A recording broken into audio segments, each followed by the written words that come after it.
La chanteuse algérienne affectueusement surnommée roqueuse du désert Hasna al-Bachariya s'est éteinte mercredi 1er mai. À l'âge de 74 ans des suites d'une longue maladie, elle était la figure de la musique diwan. Laissant derrière elle une vie consacrée à cet art né au cœur de l'Afrique pour en devenir l'ambassadrice et la porte-voix de l'amour des peuples. Née à Béchar dans le sud de l'Algérie en 1950, ville d'où elle avait tiré son nom d'artiste, Hasna restera une icône de la musique gnawa, un style musical mêlant des traditions intemporelles entre trance ancestrale et air gnawi. Elle s'exerce la voix extrêmement jeune et dynamise très vite les soirées de mariage. Elle se met rapidement à la guitare, son instrument fétiche qu'elle fait résonner comme un luth ou un banjo. Hasna fut la première musicienne à franchir les barrières sociales de cette culture, incarnant un modèle pour les femmes qui les inspire en se réappropriant un genre musical habituellement réservé à la gente masculine. Hasna al-Bachariya, femme du désert, est pris de liberté, libertaire même. Fille d'un des maîtres du diwan, devient célèbre dans tout le sud algérien, mais par méfiance refuse systématiquement un quelconque enregistrement.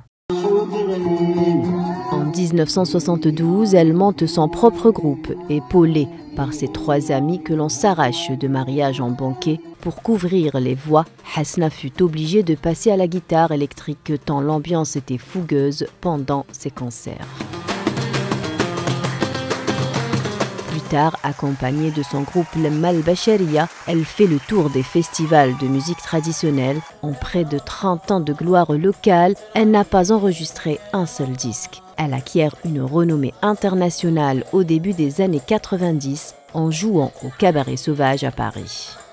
Avec le temps, elle a fait paraître 2 disques, Jazair Johara en 2002, puis Sam'a Sam'a en 2010.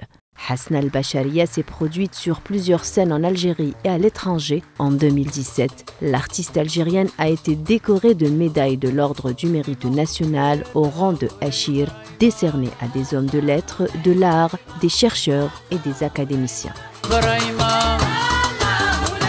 Sa vie de femme, son parcours d'artiste ont également marqué la réalisatrice algéro-canadienne Sarah Nasser, qui lui consacre un film documentaire naturellement intitulé « La roqueuse du désert ». Dans sa vie d'artiste, Hasna al-Bachariya sera surtout la voix des dons venus du ciel, comme elle l'a rappelé à maintes reprises. Des gens me disent que ma musique est mélangée avec le blues et autre chose, mais je ne connais pas ces musiques, ce que je compose me vient directement du ciel. Le monde de l'art fait ses adieux à une étoile, une artiste, une femme dont l'âme n'était que diwan.